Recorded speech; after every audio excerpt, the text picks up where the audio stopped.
We've got some sirloin tip steaks, I think, or possibly sirloin, top sirloin.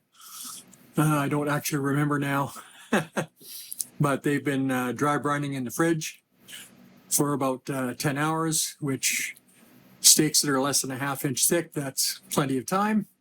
We're going to be sous videing them for 36 hours this time, because last time 24 hours just didn't seem like it was tender enough for me.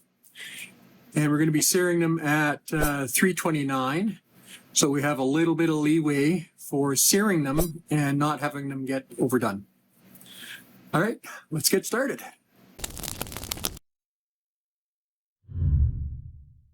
These are our steaks here, and we've got them on a wire grill that they needed to be on for dry brining. If you don't use something like that to keep them off the bottom, they just don't dry brine properly.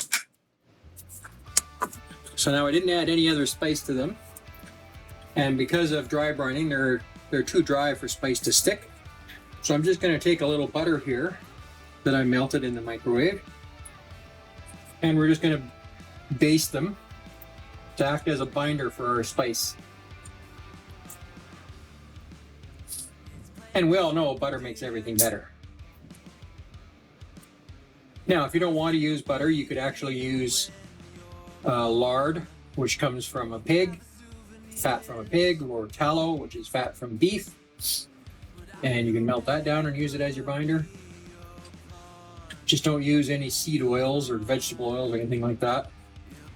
Those are bad for you. Carnivores, we stay as far away from them as we can. And if you absolutely have to use something other than animal fat or butter, you could use some avocado oil. I wouldn't recommend anything else.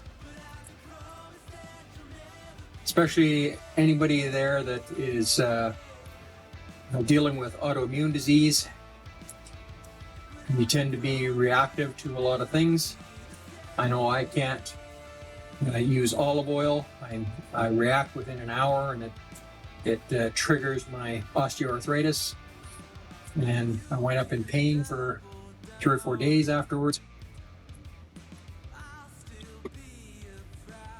Now, normally, when you're dealing with higher quality steak that's, maybe 1 inch thick or 1 1/4 inch thick or something, you definitely want to season both sides. But this meat is so thin, and the fact that it's sous videing, that flavor is going to go all through the meat anyway. So we don't really have to worry about that too much. So now I'm going to take my granulated garlic. You can put a fairly thick coat on these.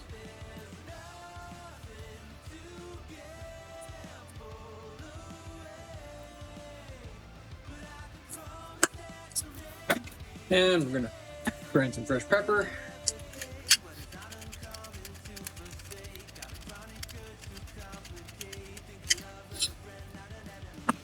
Now, to be sure our meat doesn't get doubled up, I'm actually doing them in 3 separate bags. So I'm just using basic, good quality Ziploc freezer bags. And these are just fine for sous vide. So I'm going to take a couple of these steaks here and lay them out in the bag.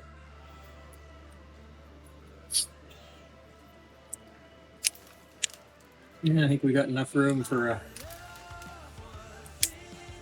another thin one here.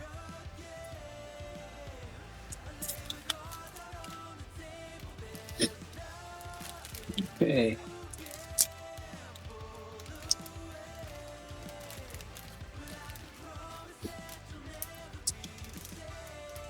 So now we're going to leave a little bit open on the one end, and then I'm going to put this in the water, and as I push it down in there, it's going to use the water displacement to get rid of all the air. And then I can just seal this off. Then we can do the next one.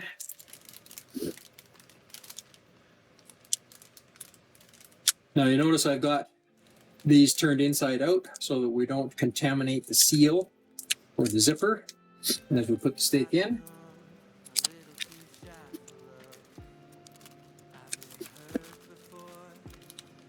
And we got them all fitted across there.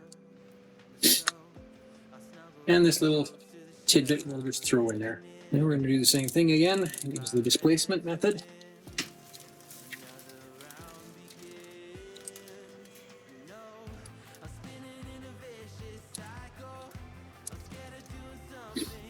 Okay. Now we might have to put a little weight on there because they seem to want to float a little bit. It's, you know, they're thinner, cheaper cuts. So we'll have to see if they start to float when they heat up a little bit. We'll have to deal with that. So once again, I'm using our Coleman 10-liter cooler, which I've taken the top off of now.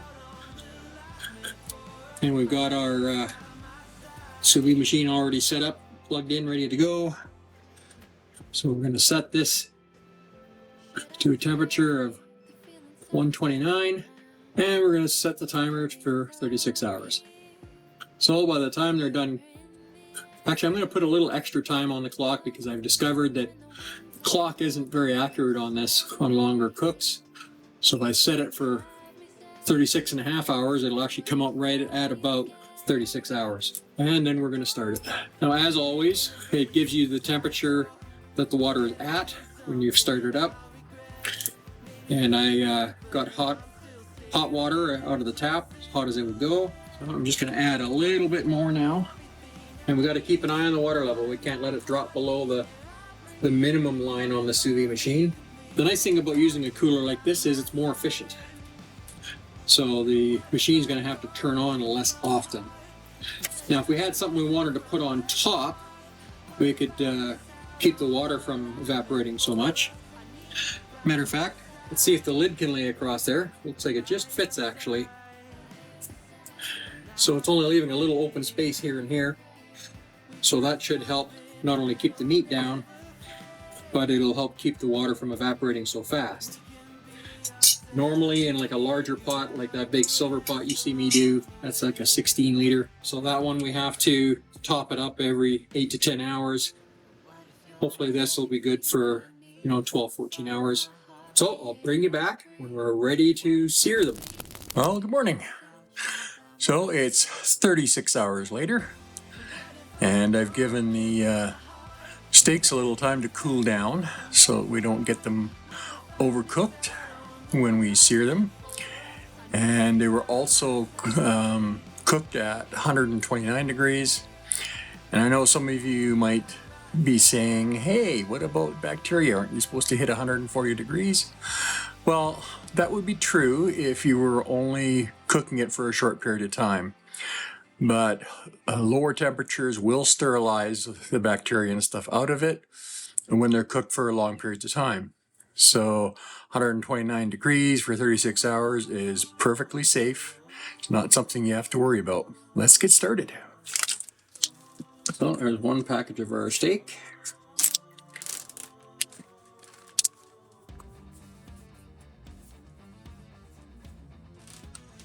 Get one package of our steaks here.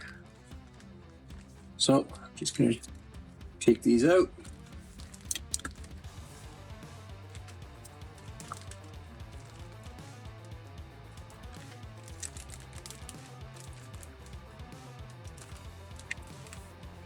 Now I'm just going to take a little paper towel, and we're going to pat these dry. So whenever you're searing stuff, you need to pat things dry really well. Oh, actually I forgot to put my pan on here. I'm going to turn that on high. Now you can sear at a little lower temperature, but when you're dealing with something this thin, you got to have it on the pan short a period of time as possible, or we'll wind up overcooking. So that's why I'm turning it on high. A cast iron pan would be preferable for this, but I don't have a cast iron pan big enough.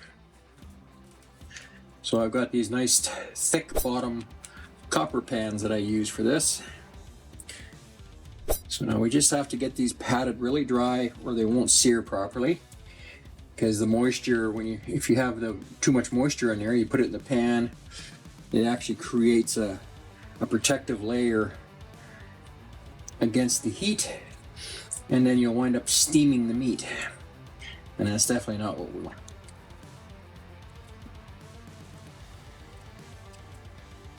If you remember, we had this little tidbit that we threw in there.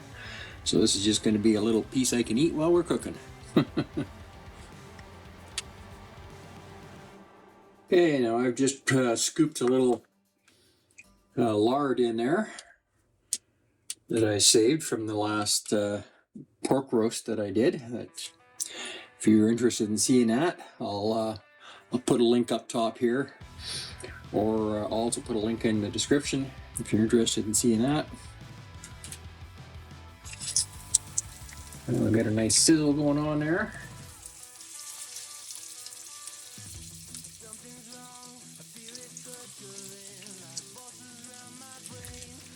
So while those are searing on one side here, we'll get the rest of these out and get them patted dry.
Now you notice we've got quite a bit of fat in the pan here. Try to tip it up and show you real quick.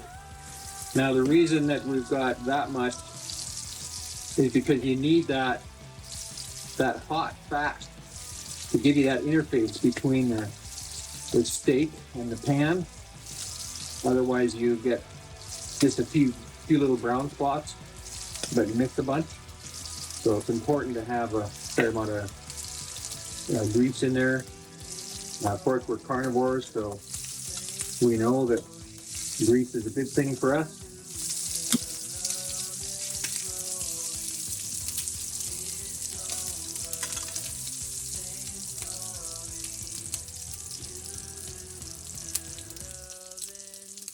We got a pretty nice sear on that. Now, normally I would try and get a better, more even sear, but we just don't really have that option with steaks that are this thin.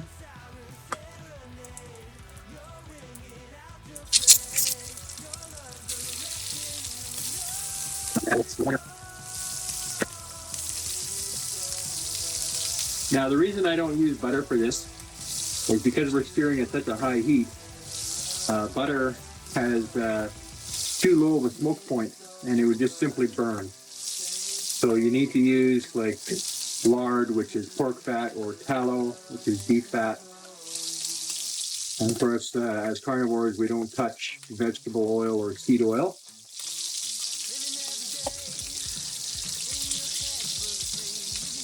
There's my little chef's tidbit. Very tasty.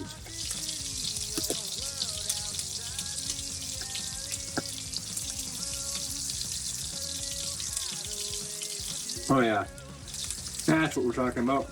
Nice.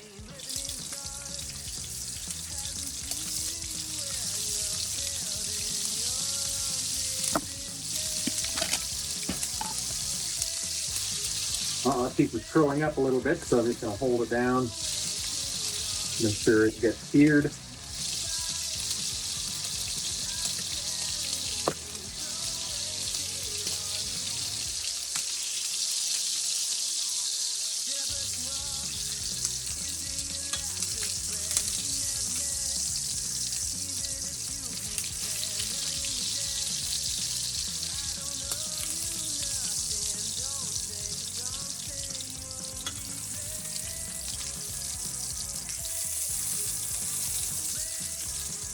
Yep, pretty nice.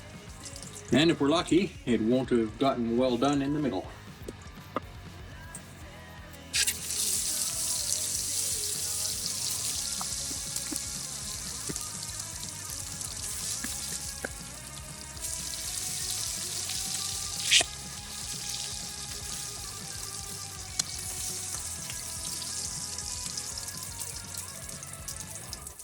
Okay, well, we're all done. If we're lucky, we didn't get well done in the middle. So let's see how we did. So that's a nice little breakfast for a carnivore. And actually, I say breakfast, but I mean technically it is, but I only eat once a day, so I'm OMAD. Because they're so thin and they were sous vide, I'm actually going to let them rest for just a couple of minutes here before we actually cut into one and do our taste test. Okay, now this little piece right here, this one has rested for a little bit because it was cooked in that first pan full. So we'll just, oh, look at that, it's still pink in the middle. And it's perfect. So this time it worked out much better than the last time I tried to do this. Okay, let's see how we did.